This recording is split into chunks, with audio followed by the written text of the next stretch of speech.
Dah. Oke, bismillahirrahmanirrahim. Assalamualaikum warahmatullahi wabarakatuh. Perkenalkan, kami dari kelompok 6. Di sini kami ingin mempresentasikan proyek 1 mata kuliah Matematika Ekonomi dan Bisnis, yaitu usaha keripik singkong Pak Burhanto. Dan di sini disusun oleh saya sendiri, Wahid Batullah, kemudian ada Muhammad Razik Kausar, ada juga Bilkis Afra Azura, dan juga Leandra Katia. Boleh di next.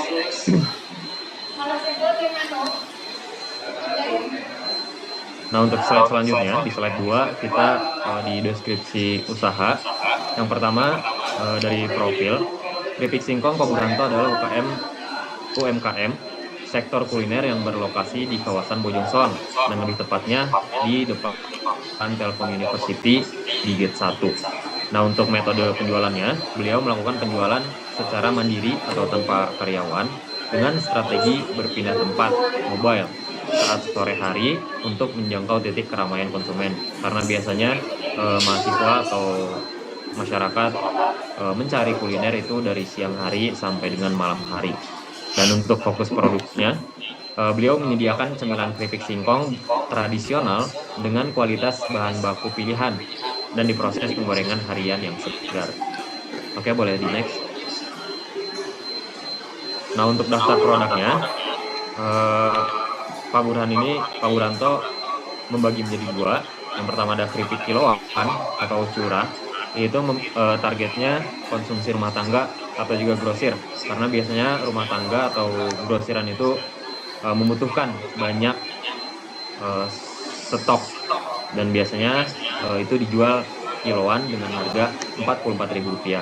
Nah, untuk yang kedua ada kemasan bungkus kecil, targetnya mahasiswa dan juga konsumsi instan atau konsumen instan dengan harga Rp10.000 per bungkusnya. Nah, untuk varian rasa, Pak Burhan menyediakan 2 varian, yaitu asin gurih dan juga pedas. Nah, untuk slide selanjutnya, pada slide ini kami menganalisis hubungan antara pendapatan dan biaya variabel dari usaha keripik singkong Pak Burhanto. Yang pertama, dari sisi pendapatan, harga jual produk ditetapkan sebesar Rp44.000 per kilogramnya, sehingga fungsi total revenue dapat dituliskan sebagai TR sama dengan 44.000 Q, di mana Q adalah jumlah produksi dalam kilogram. Nah, untuk selanjutnya kita lihat biaya variabel. Untuk menghasilkan 20 kg keripik matang, total biaya yang dibutuhkan adalah Rp350.000 yang terdiri dari bahan baku singkong, minyak goreng, dan juga bumbu asin dan pedas tadi.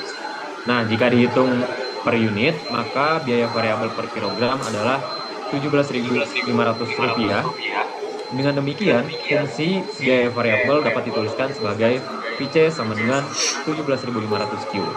Dari sini dapat disimpulkan bahwa setiap tambahan produksi 1 kg akan menambah pendapatan sebesar Rp44.000, namun juga menambah biaya sebesar Rp17.500. Nah, selisih antara keduanya inilah yang nantinya menjadi dasar keuntungan usaha.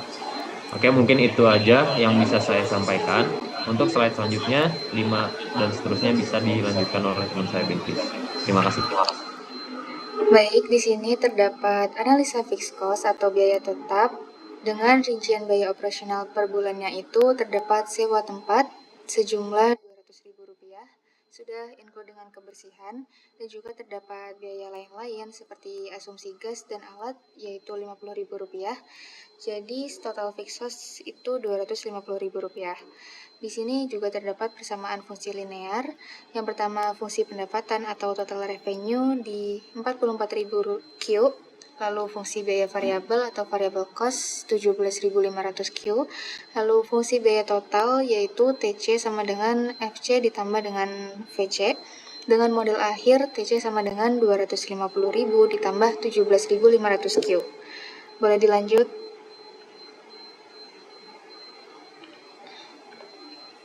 Di sini terdapat analisis volume penjualan real, yang dimana terdapat waktu operasional, yaitu di setiap harinya dari pagi hingga sore hari. Lalu terdapat input bahan baku 50 kg singkong mentah per harinya, dengan estimasi output yaitu kurang lebih 20 kg keripik matang per hari, dengan rata-rata penjualan per bulannya itu kurang lebih 600 kg dengan asumsi 20 kg dikali dengan 30 hari. Dan juga terakhir, posisi bisnis itu berada dalam zona profit yang stabil. Boleh di next. Selanjutnya di sini terdapat analisa break-even point linear, yaitu dengan syarat BEP adalah total revenue sama dengan total cost, yaitu berarti antara revenue dan cost itu seimbang. Perhitungannya 44.000 Q sama dengan 250.000 ditambah 17.500 Q, yaitu 26.500 Q sama dengan 250.000. Q sama dengan 250.000 dibagi dengan 26.500 dengan hasilnya yaitu adalah 9,43. Di sini terdapat grafik dengan titik potong yang menunjukkan volumenya itu 9,43 kg, lalu juga garis TR memiliki sudut lebih curam karena margin kontribusinya yang besar, yaitu 26.500 per kilogramnya. Di sini ada kesimpulan yaitu bahwa Pak Burhanto harus menjual minimal 9,43 kg per bulan untuk mencapai titik impas. Sekian dari saya, boleh dilanjut dengan Razik. Terima kasih. Terima kasih Bilqis. Nah, di sini saya Razik dan saya akan melanjutkan penjelasan mengenai model yang lebih kompleks, yaitu analisa inefisiensi dan optimasi profit. Memasuki slide 8 ini, kita harus menyadari juga bahwa dalam realita bisnis, biaya variabel itu nggak selalu bersifat linear atau konstan. Mengingat Pak Burhanto sendiri bekerja secara mandiri, terdapat batasan fisik dan efisiensi alat yang harus diperhitungkan. Inilah alasan kami memasukkan faktor inefisiensi. Berdasarkan simulasi pada panduan proyek, jika terjadi biaya tambahan sebesar Rp100.000 saat produksi menyentuh angka 100 kg, maka didapatkan nilai A sama dengan 10. Nilai ini tentu sangat krusial karena mengubah fungsi biaya kita menjadi fungsi kuadratik, yaitu TC sama dengan 10 Q kuadrat ditambah 17.500 Q ditambah 250.000. Biaya variabel 10 Q kuadrat di sini itu merepresentasikan biaya tersembunyi seperti kelelahan fisik atau potensi pemborosan bahan baku yang akan membengkak secara eksponensial jika Pak Burhanto memaksakan diri untuk produksi sendirian dalam skala besar.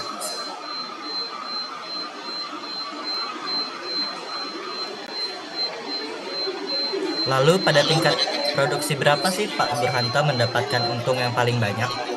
Nah, di sini di slide 9 kita akan membedah fungsi keuntungan atau profit. Dengan mengurangkan pendapatan terhadap biaya total, kita mendapatkan fungsi Pi sama dengan minus 10 Q kuadrat ditambah 26.500 Q dikurang 250.000. Menggunakan konsep turunan pertama untuk mencari titik puncak, kami menemukan bahwa volume optimal Pak Burhanto adalah 1.325 kg per bulan. Pada titik ini, Pak Burhanto dapat membawa pulang laba maksimal sebesar kurang lebih 17,3 juta per bulan. Ini adalah rekomendasi utama kami. Memproduksi lebih dari 1.325 kg tanpa asisten justru akan menurunkan total profit karena biaya inefisiensi mulai mendominasi hasil penjualan.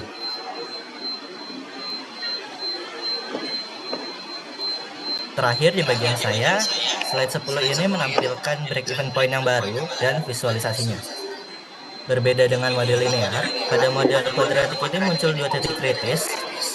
Yang pertama itu ada titik impas awal atau Q1 sebesar 9,47 kg. Angka ini itu bergeser sedikit ke kanan dari BAP linear yang sebelumnya 9,43 kg karena adanya beban inefisiensi sejak awal produksi. Yang kedua itu ada batas laba akhir atau Q2-nya, itu sebesar 2.640 kg. Ini adalah batas maksimal jika penjualan melewati angka ini, Pak Burhanto akan merugi kembali karena biaya inefisiensi menelan seluruh pendapatannya.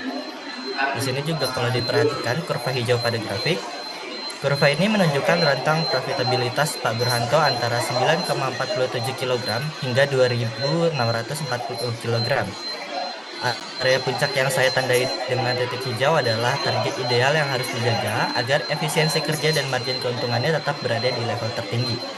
Sekian penjelasan dari saya, selanjutnya akan dilanjutkan oleh Leandra untuk saran strategis. Baik, terima kasih Rafiq. Di sini saya akan menjelaskan tentang eh, strategis optimal dan skalabilitas operasional. Berdasarkan hasil audit internal dan analisis margin, berikut adalah 3 rekomendasi strategis yang dirancang untuk menjaga keberlangsungan usaha Pak Burhanto. Yang pertama adalah kapasitas optimal. Analisis menunjukkan bahwa titik efisiensi tertinggi dalam model kerja mandiri berada pada angka produksi 1.325 kg per bulan. Pak Burhanto disarankan tidak memaksakan output di atas angka tersebut tanpa bantuan tambahan guna menghindari burnout dan penurunan kualitas produk yang disebabkan oleh berkurangnya efisiensi kerja mandiri. Lalu yang kedua, ada strategi diskon. Data menunjukkan adanya struktur margin yang sangat sehat dan luas, yakni sebesar Rp26.500 per unit. Memanfaatkan fleksibilitas margin tersebut untuk meluncurkan program beli 4 dapatkan diskon 5%. Ini bertujuan untuk meningkatkan average basket size tanpa menggerus keuntungan secara signifikan mengingat tebalnya selisih keuntungan yang ada saat ini. Lalu yang ketiga ada skalabilitas. Bisnis harus bersiap melakukan transisi operasional ketika permintaan pasar mulai menyentuh atau melewati ambang 1.300 kg. Pada titik beban kerja ini, penambahan asisten produk bukan lagi sebuah pilihan, melainkan keharusan strategis. Targetnya, penambahan sumber daya manusia ini difokuskan untuk menekankan nilai inefisiensi sehingga pertumbuhan volume penjumlahan tetap dibarengi dengan kualitas layanan dan standar produk yang stabil.